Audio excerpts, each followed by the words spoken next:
Why an INTJ appears to be disinterested in conversations. This video is inspired by a YouTube video that I found with this exact same title, but I'm completely blanking on the girl's name, so I'm going to include it somewhere in the editing process in this video or in the description down below, because I want to give credit where credit's due. But I agreed with the points that she made in the video, and so I wanted to reiterate those points in this video because I found it to be a very accurate description of how INTJs act when disinterested in conversations and why they can be checked out in certain types of conversations. So the first thing she said is that INTJs, they are checked out if a conversation is too shallow and too surface level, which I completely agree with, because I understand that in the initial phase of getting to know somebody, you need to ask those routine questions that we have been conditioned with, like, where are you from? What do you do for work?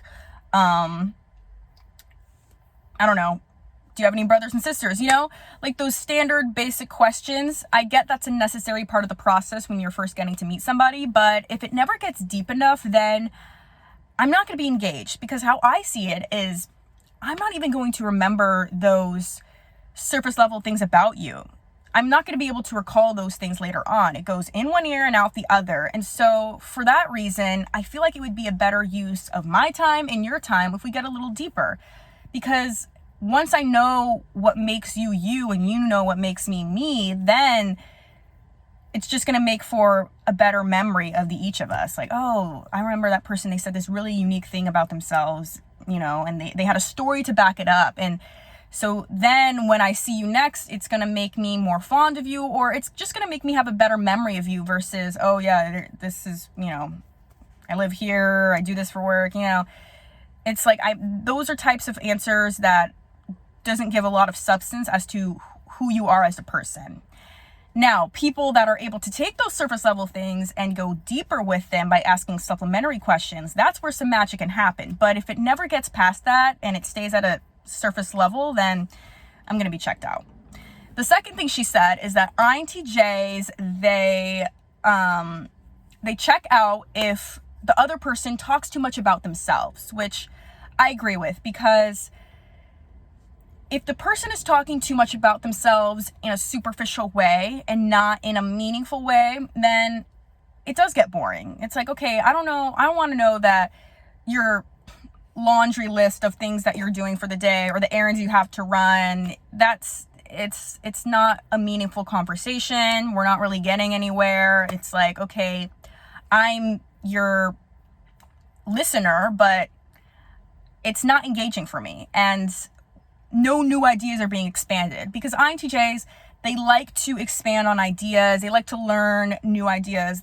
We're lifelong learners. And so if it's just us talking about your life and what you have going on a shallow level, then why would I really want to be invested in that kind of conversation? It's not engaging for me. It's engaging for you because you're talking about yourself, but for me, not so much. So I agreed with that point that she said. And then the third thing she said is that INTJs, they check out in conversations if the person keeps repeating the obvious. So a good example of this is the pandemic. If a person's like, oh my God, the pandemic sucks, we're in isolation, we can't do anything, oh my gosh. And it's like, when the pandemic first started, I get it.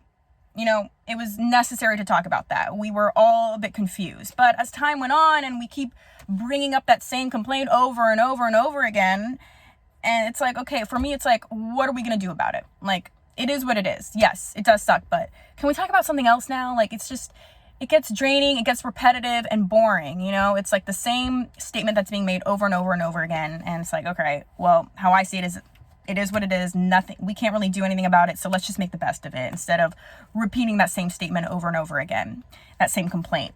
Same with if the weather's too hot. Oh my God, the weather's so hot. Like, okay, once it's okay. Yeah, it's fine. We can make that obvious thing known. But if you keep repeating what's obvious over and over again, yeah, the weather sucks, and complaining about it, then it's just, it does get annoying. So I agreed with what she said about that. If you have any other things that you wanted to add in the comment section, then leave your comment down below. But other than that, thank you so much for watching.